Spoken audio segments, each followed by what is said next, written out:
Hello friends, आपका स्वागत है हमारे इस यूट्यूब चैनल पे। मैं आशा करता हूँ कि आप लोग अच्छे होंगे। इस वीडियो में हम आपके साथ डिस्कस करने जा रहे हैं रेलवे ग्रुप डी के पीईटी में शामिल होने के समय जो आपको एडमिट कार्ड के साथ इंस्ट्रक्शन मिलने वाले हैं, क्या आपको करना है क्या नहीं करना है वो देखेंगे। क्या ब्लॉक डेट का कोई प्रावधान है अथवा नहीं है वो देखने का चर्चा करेंगे। क्या आपको शूज़ पहन करके आना है अथवा नहीं आना है, इन सभी मुद्दे पे बात करने वाले हैं। तो ये जो है आरआरसी के थ्रू जो है ऑफिशियली ये जारी किया गया था। ये कब जारी किया गया था? ये जब हम लोगों का पीईटी था तब, ठीक है। लेकिन आप लोगों का जब आएगा ना तो सिर्फ इसमें कुछ संशोधन रहेगा, डेट चेंज रहेगा, बाकी सभी वही रहेगा। तो पहला पॉइंट ये कह रहा है कि नीचे जो निर्देश दिए गए हैं इंस्ट्रक्शन वो आपके लिए है, आप उसको ध्यान से पढ़ लेंगे।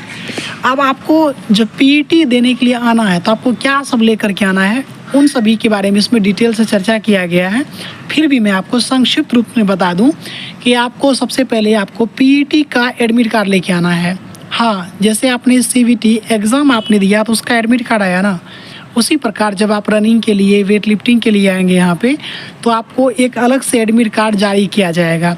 तो ये एडमिट कार्ड कितना दिन पहले आता है? तो ये करीब 10 दिन पहले आता है।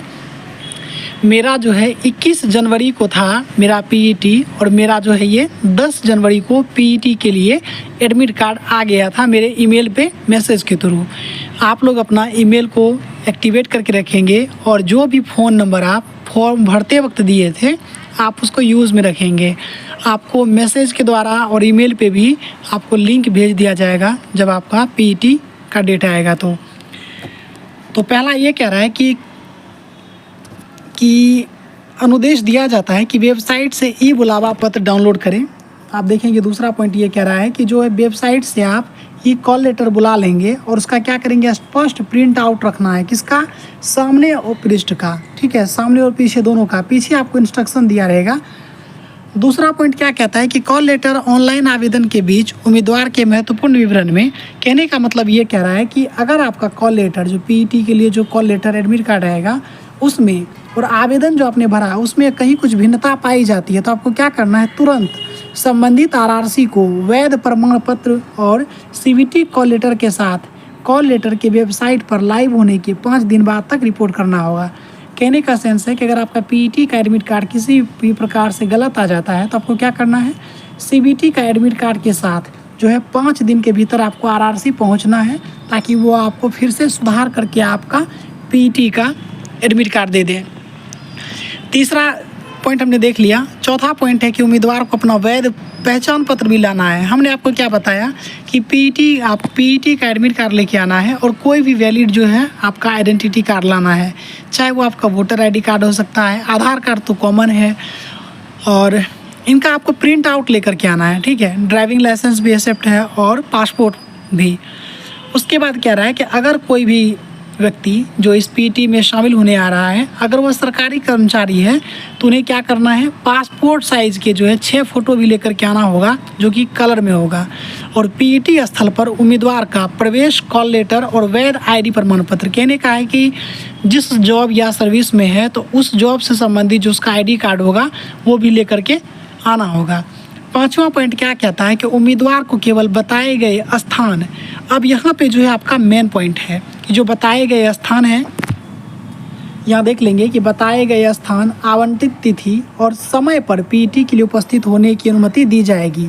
पीईटी स्थल और तिथि समय में परिवर्तन के अनुरोध पर विचार नहीं किया जाएगा। अपने स्वयं के हित में उम्मीदवार को सलाह दी जाती है कि वे समय पर वेन्यू पर रिपोर्टिंग सुनिश्चित करने के लिए पीईटी स्थल से के स्थान की अच्छी तरह से जांच कर लेंगे। अब देखिए यहाँ पर 5वां पॉइंट भी किसी भी ब्लॉक डेट का चर्चा नहीं कर रहा है, ठीक है। 5वां पॉइंट भी क्या कहता है कि जो आपको डेट समय बताया गया है और जगह आपको वहाँ आ जाना है, ठीक है। देखिए मैं एक बात और बता रहा हूँ, शिफ्ट के बारे में आपको बता देता हूँ। देखिए शिफ्ट जो है ना ये फ्लेक्सिबल है, यानी किसी का अगर एंट्री 6 बजे प्रारंभ हो रहा है, अगर वो 6:30 बजे भी आता है तो उसको दे देगा मौका। अगर कोई कैंडिडेट का 8 बजे है और 7 बजे वाला बैच में मान लीजिए कि कैंडिडेट उसके पास नहीं हो पा रहा है तो 8 बजे वाला जो बैच होगा वो भी इसमें आ सकता है। मुझे एग्जैक्ट याद नहीं है कि मेरा कितना बजे था, 9 या 10 बजे के अप्रॉक्स मेरा जो था पीईटी था। लेकिन मैं अपने एक दोस्त को पास कराने के चक्कर में मैं 4 बजे लाइन में लगा, क्योंकि मेरे एक दोस्त का जो रनिंग था वो बहुत ख़राब चल रहा था और मेरा रनिंग काफ़ी ठीक था।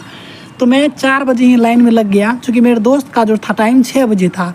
हालांकि मुझे 6 बजे नहीं घुसने दिया गया और मेरा दोस्त हड़बड़ी में जल्दी घुस गया, और मेरा जो था वो करीब 7 बजे मैंने एंट्री मार दिया और 8 साढ़े आठ बजे तक मैं कंप्लीट करके आ गया था, जबकि मेरा जो था एंट्री जो था वो 9 या 10 बजे के आसपास था। तो इस मामले में आप थोड़ा सा आप चाहें तो फ़ायदा इसका उठा सकते हैं, लेकिन ये भी है कि सब एक जगह जमा हो जाएंगे, फिर गैदरिंग हो जाएगा। ठीक है, आगे बढ़ते हैं। आगे का पॉइंट ये देख लेंगे कि 6 पॉइंट क्या कहता है कि बैग हो गया, पेन पेंसिल और कोई भी इलेक्ट्रॉनिक गैजेट जो है आप जैसे cell phone, camera, time recorder आदि को पीटी स्थल के अंदर ले जाने की अनुमति नहीं होगी। अब बहुत सारे कैंडिडेट हमसे पूछ रहा था क्या हम घर ही लेके जा सकते हैं।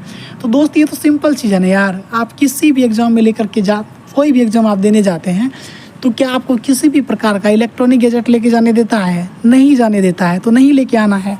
आपको क्या लेकर के आना है? सिर्फ एडमिट कार्ड लेके आना है, और उस एडमिट कार्ड के साथ जो है एक डिक्लेरेशन फॉर्म रहेगा, जिसमें आपको ये कहना है कि मैंने किसी भी प्रकार के मादक पदार्थ का सेवन नहीं किया है। अगर ऐसा प्रकार का मैंने किसी भी मादक पदार्थ का यूज़ करके मैं रनिंग करने के लिए आता हूँ और मेरे साथ कुछ भी दुर्घटना होती है तो इसके लिए जिम्मेवारी मेरी होगी। आरआरसी को इससे कोई लेना देना नहीं है। इस प्रकार से एक डिक्लेरेशन रहेगा, आपको उस पर भर करके साइन लेगा, थंब ले करके सबमिट कर देना है। बाकी आपको और कुछ नहीं लेके आना है। उम्मीदवार के लिए पीटी मानदंड के उपयुक्त रूप से तैयार होना चाहिए। हालांकि जूते अनिवार्य है। क्या कह रहा है? हालांकि जूते अनिवार्य है, लेकिन ये सिर्फ कहने के लिए है। आप बिना जूते के भी दौड़ सकते हैं। कैनवास या खेल के जूते जो उन्हें दौड़ के लिए सबसे अधिक आरामदायक लगते हैं वो पहन सकते हैं। जूता इसलिए कह रहा है कि यह आपकी सेफ्टी के लिए है, कि मान लीजिए अगर कि मैदान में कंकर पत्थर होंगे तो आपके पैर में चुभेंगे, इसलिए कह रहा है। लेकिन ऐसा नहीं है कि बिना जूता के अगर आप जाते हैं तो रनिंग नहीं करने दिया जाएगा। बिल्कुल ऐसा दिक्कत नहीं है। अब उसके बाद यहाँ देख लेंगे, ये तो पता ही है कि 35 kg उठा करके 100 मीटर का दूरी तय करना है 2 मिनट में बिना गिराए। ठीक उसी प्रकार जो है 1000 मीटर का दौड़ करना है 4 मिनट 15 सेकेंड में। महिला उम्मीदवार के लिए भी सेम वही प्रोसेस है, लेकिन इसमें क्या है 20 kg उठा करके 100 मीटर की दूरी 2 मिनट में तय करना है, और यहाँ पे 1000 मीटर की दूरी 5 मिनट 40 सेकेंड में तय करना है। अब यहाँ पे देख लेंगे, ये तो उसके बारे में क्या ही दिया गया है कि अगर कोई भी कैंडिडेट इसमें फेल हो जाता है वेट लिफ्टिंग में तो उसको यहाँ लेकर के नहीं जाएगा। और उसके बाद क्या कह रहा है कि जो ये लेकर के जाएंगे उसे एक बार में ही लेकर के जाना है। और देख लेंगे कि यहाँ पे एक उम्मीदवार को सलाह दी जाती है कि पीटी कार्यक्रम से ठीक पहले भोजन के सेवन से बचें। पीटी स्थान में प्रवेश करने के बाद उम्मीदवार को उसे उसके स्थान पर अस्थायी पंजीकरण काउंटर पर पंजीकृत होना चाहिए, घोषणा पत्र भरना चाहिए। जैसे पीटी स्थल पर अधिकारी की उपस्थिति में विधिवत हस्ताक्षर और अंगूठे की छाप लगाकर कॉल लेटर का हिस्सा वापस करना चाहिए। जो कॉल लेटर होगा इसका 2 पार्ट हो जाएगा। इस प्रकार आप एक हिस्सा ऊपर वाला आप रख लेंगे और नीचे वाला हिस्सा जो है वो रख लेगा अपने आप। ठीक है, उसके बाद यहाँ पे आप देख लेंगे कि पूरा का पूरा जानकारी जो है हम आपको टेलीग्राम पे भी दे देंगे। और दूसरा चीज़ बता देता हूँ कि कोई भी इस कन्फ्यूजन में ना रहे कि पीटी के दिन क्या सब होता है। सिर्फ रनिंग होगा और वेट लिफ्टिंग होता है, मेडिकल नहीं होता है। एक दिन में करीब 2 से ढाई घंटे का ये प्रोसेस है, उसका ये प्रोसेस कंप्लीट हो जाएगा। इस लेटर को अगर आपको पढ़ना है तो आप हमारे टेलीग्राम पे ज्वाइन कर लेंगे, हम वहाँ पे इसको भेज रहे हैं। और ये आपका सेल्फ डिक्लेरेशन होता है जो आपको मिल जाएगा। तो इस वीडियो को हम यहीं समाप्त करते हैं, मिलते हैं आपको नेक्स्ट वीडियो में। तब तक के लिए धन्यवाद।